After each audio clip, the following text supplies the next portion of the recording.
నమస్తే, నేను మీ మాధురి. ఈరోజు మనతో పాటు స్టూడియోలో ఉన్నారు మూర్తి గారు. ఆయన్ని అడిగి యూనివర్స్ గురించి కొన్ని తెలియని నిజాలు తెలుసుకుందాం. Hello sir. మూర్తి గారు, మనకి హ్యాపీ మనీ లాస్ట్ ఎపిసోడ్‌లో మనం హ్యాపీ మనీ కాన్సెప్ట్ గురించి మాట్లాడుకున్నాం. ఓకే. ఇప్పుడు పే చేసిన బిల్స్ మనకి రిటర్న్ అంత అబాండెంట్‌గా ఎలా వస్తాయి అసలు? మనకి యూనివర్స్‌లో ప్రతిదీ ఒక సూత్రం ఆధారంగా పనిచేస్తుంది మనకు తెలుసు కదా! ఒక ప్రిన్సిపల్ ఒకటి ఉండాలి. అదేంటంటే యద్భావం తద్భవతి అనేటటువంటి ప్రిన్సిపల్ అందరికీ తెలిసిందే. మనం ఏ భావనతో చేస్తామో అదే మనకు ప్రాప్తిస్తుందని. ఇప్పుడు పేమెంట్‌లో కూడా ఒక భావన ఒకటి ఉంది కదా! అవును. ఎన్ని రకాల భావనలు ఉంటాయి? చాలా రకరకాల భావనలు ఉంటాయి. ఒక వ్యక్తి ఒక బిల్లు పే చేసేటప్పుడు ఏ భావనతో చేస్తున్నాడు అనేది ఇక్కడ ముఖ్యం.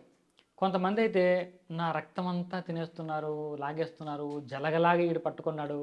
అంటే బిల్లు పే చేసేటప్పుడు ఒక కరెంట్ డిపార్ట్మెంట్‌లోనో, వాటర్ డిపార్ట్మెంట్‌లోనో ఏదో బిల్లు చూడగానే ఇటువంటి పదాలు చెప్పడం, మాట్లాడడం.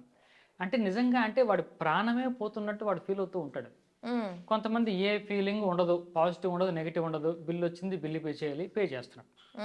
ఇప్పుడు మనం ఏం చెప్తున్నాం, చాలా హ్యాపీగా వైబ్రెంట్ పేమెంట్ చేయమని మనం చెప్తున్నాం. అవును. My money is happy money అని చెప్పి చెప్తున్నాం. ఇప్పుడు ఈ హ్యాపీ మనీగా మనం చేస్తున్నప్పుడు జరిగేది ఏంటి? ఇప్పుడు ఉదాహరణకి అరటి పండ్లు తీసుకుంటాం, ఒక 100 రూపాయలు అతనికి ఇస్తాం. ఈ 100 రూపాయలు ఇవ్వడంలో ఎటువంటి ఎమోషన్ లేకుండా కూడా ఇచ్చేయచ్చు. లేదు, నెగిటివ్ ఎమోషన్ ఏంటి, అన్ని రేట్లు పెంచేశారు, వీళ్ళు మనం దోచుకుంటున్నారు, ఈ అరటి పండ్ల వ్యాపారం కూడా మనల్ని దోచేసుకుంటున్నాడు అనుకోని కూడా తిట్టుకొని ఇవ్వచ్చు. ఇప్పుడు మనం చెప్పే కాన్సెప్ట్ ఏంటి, my money is happy money, ఇది 100 రూపాయలు 100 రెట్లు పెరిగి మళ్ళీ నన్ను చేరుతుంది అన్న ఎమోషన్తో మనం అతనికి ఇస్తున్నాం. అవును. అతనికి ఇచ్చేటప్పుడు మన భావన ఏ విధంగా ఉండాలంటే, ఇతనికి ఇతని యొక్క సంపదకి, ఇతని వెల్త్ క్రియేషన్కి నేను కాంట్రిబ్యూట్ చేస్తున్నాను. ఇతను రిచ్ అవ్వడానికి నా 100 రూపాయలు సమ్ పోర్షన్ నేను ఇస్తున్నాను. ఇతను ఐశ్వర్యవంతంగా ఉండడానికి నేను ఒక 100 రూపాయలు ఇస్తున్నాను. ఈ 100 రూపాయలు 10 మంది 10 వందలు ఇస్తే 1000 రూపాయలు అవుతుంది. ఈ 1000 రూపాయలతో ఇతని కుటుంబాన్ని పోషించుకుంటాడు.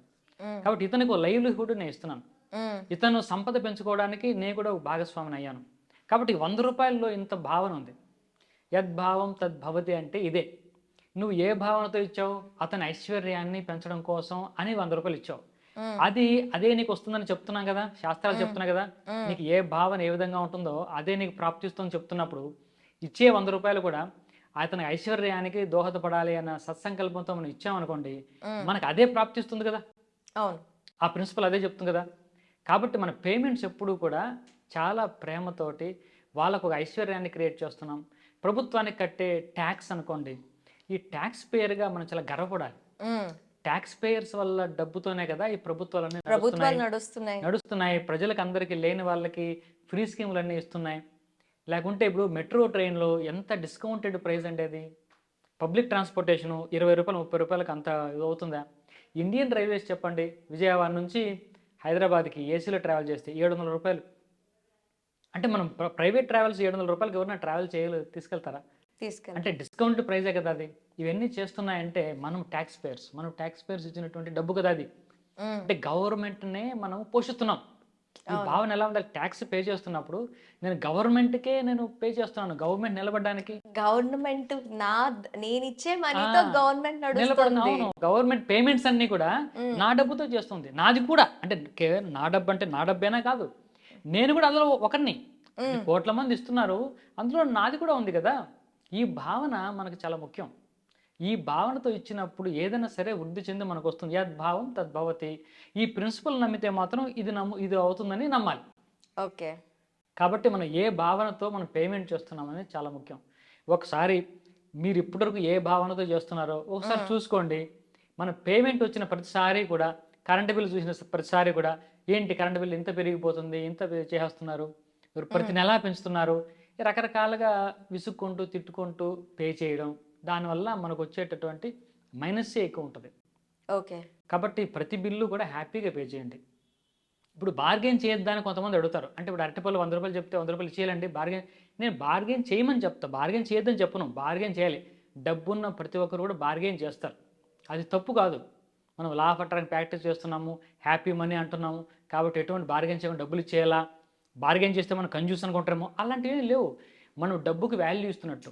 డబ్బుకి బార్గెన్ చేస్తున్నామంటే వాల్యూ ఇవ్వాలి. వాల్యూ క్రియేట్ చేస్తున్నాం, అది తప్పులేదు. కానీ నువ్వు 100 రూపాయలు చెప్పాడు, 80 రూపాయలకి అడగు, అడగడంలో తప్పులేదు. ఆ 80 రూపాయలు ఇవ్వడం మాత్రం హ్యాపీగా ఇవ్వంటున్నాను. నువ్వు ఏది ఇచ్చినా కూడా హ్యాపీగా హ్యాపీగానే ఇవ్వు. మళ్ళీ నసుక్కుంటూ విసుక్కుంటూ వాడిని మళ్ళీ ఇబ్బంది పెట్టి తిట్టుకుంటూ ఇవ్వకు. హ్యాపీ పేమెంట్ చేసేద్దాం, మనకు అదే అప్పుడే మనకు తిరిగి వస్తుంది. కాబట్టి ఈ సూత్రాన్ని బాగా నమ్ముకున్న వాళ్ళు పేమెంట్స్ ఎప్పుడు కూడా హ్యాపీగా చేద్దాం, మనకు వచ్చే కూడా అలాగే హ్యాపీగా వస్తూ ఉంటాయి. ఒకసారి చేస్తే మనకు అర్థమవుద్ది. Okay sir, thank you very much.